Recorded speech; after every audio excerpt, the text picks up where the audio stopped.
So as I'm in for my walk, and I just decided to make a stopover and just look onto this tree here. It's a species of its own, totally different from these other trees around, and it has the shade of its leaf because it's not resistant. It's the type of the trees that I've observed the shade of leaves around in autumn. But the Christmas trees, the long ones, as I can show you around, these don't shed leaves. I've mentioned this in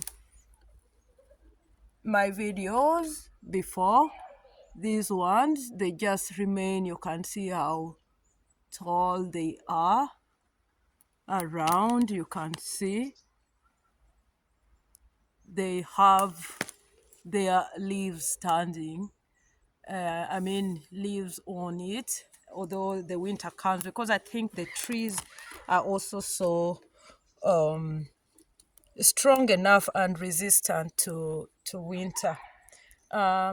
You can hear some noise around. There are people out also in the wild with their children, and the children are playing. So the sound might be heard here on my recording, but they're a bit farther.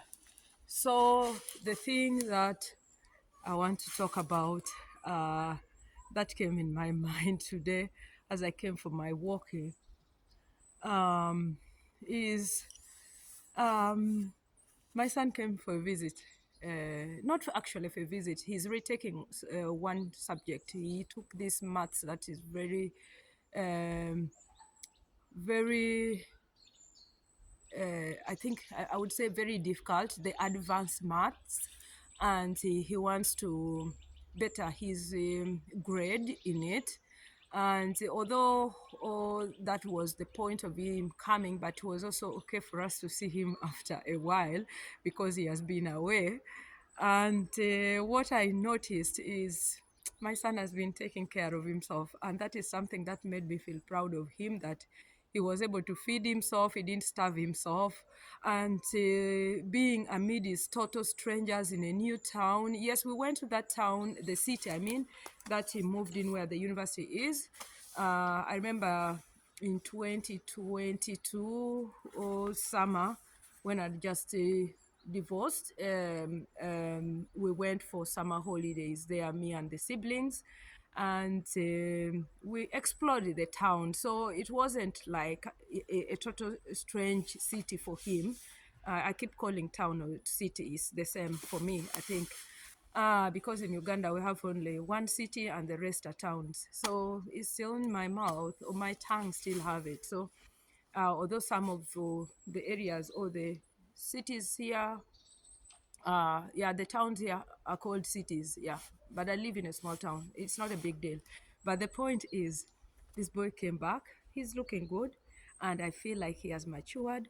Although my worry was this boy was amid his total stranger, a new university, new teachers, new everything, the environment, the apartment he was living in, all new, everything new. He knows nobody. Yes, we could communicate on phone, and yeah, that was it. But physically, we were not meeting. So he came back and he was looking good. But now we speak, we reason like mature people here. He has matured.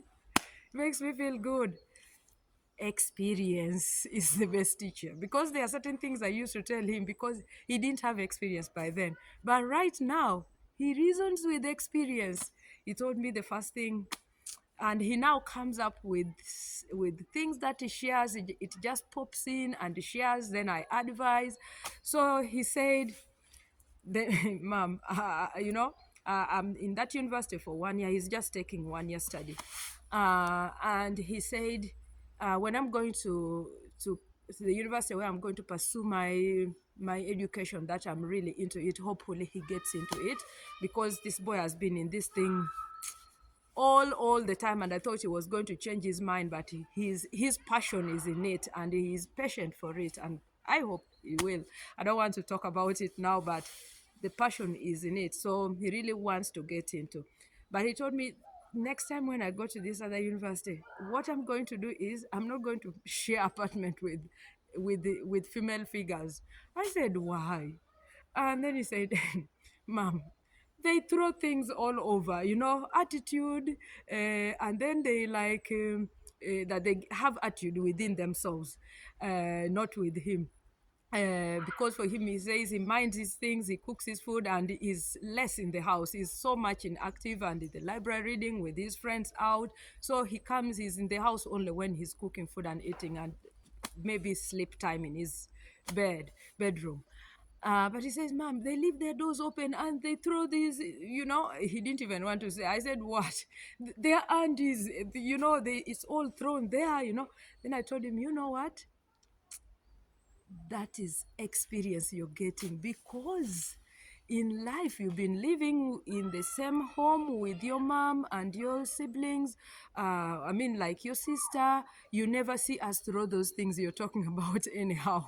Those are things that are private. We have to keep it aside. But there are those who don't mind. And it depends according to how they have been living, their routines and structure. So when you get out, you get to meet people with a different kind of way of living, or how they take life is might be different from the way you take, and for them that is okay, and for you might see it as it's not okay. It's like how we see culture. When we come to other culture, the way they behave, and then we think, oh, that's not the way.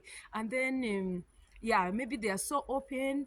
And for him, growing up with a mother who came from Uganda, so the way we are living, maybe there are certain things that I hold so private, which in other people is, it's okay, it's okay, just let it be there. And also it's their room. So I told him, just ignore, as long as it's their room, you don't go to their room, why would you mind?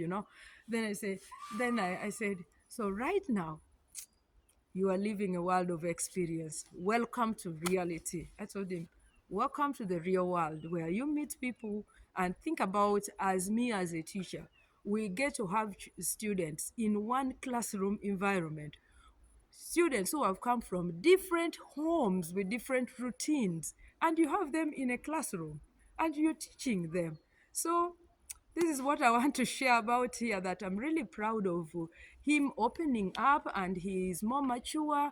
He plans, when his plans pop in his head. I see a person who is speaking reality now, not a person who was in fantasy before. And he's just 19, so I pray God help him. He continues to see life in reality, not to live in fantasy. Because the world we live in, we live a world of reality. But sometimes we have fantasy in our head too. We fantasize. But then when reality hits, boom, then you're like, yes, I'm now living reality. So if you're a parent, you can relate with me. And I was happy to have him back, because I had this separation anxiety that was for so long. I could be there and I'm like, huh? My son, where is he? How is he now? Then I get to call him and he doesn't pick. Then I text him, then he said, I'm very busy. Then I'm like, okay, he's now starting to live his life. So I'm being less in his life. Although still he knows I'm there for him, but he has now to pursue his life and become more independent. So now I'm coping with it, and yeah, it's a good way, and I hope he's continuing to be a good role model to his siblings, because as a first child, he's just a first child, just like me. I was all the time being told, you have to be a role model. Whatever you're doing, they are telling you to be a role model. Oh, this has some water. You have to be a role model to your siblings. You have to be an example to your siblings. So you are all, whatever I was doing by then when I was young, it was like, there are things I fear to do, because I have to be a role model. Hey, every mistake you made, when they put you down to ground you, the word that will always come, you're the firstborn, you're the first child, you have to be an example. It was very difficult to woo, be myself, because my siblings behind are looking at me. So I hope he's going to be the role model. But my siblings are proud of me, though. You know, I'm a role model to them. Yeah. So I've not disappointed them. I've worked hard, and I still work hard for them to be able to see, yeah, that I'm a really a first sister to them in the family. So that is what I wanted to share out for my walk. Now I'm going to continue walking a bit and go home. It's now turning dark actually. Imagine it's 3 o'clock. It's dark. Yeah, we are now in getting to the dark days, so I have to accept it. Bye for now. I hope you like, share. Let me know if you relate with what I've just shared about my son coming after close to 2 or 3 months away from us. But he's looking good. My worry was that he wasn't looking good, but it's looking good. Bye for now, always. Be blessed.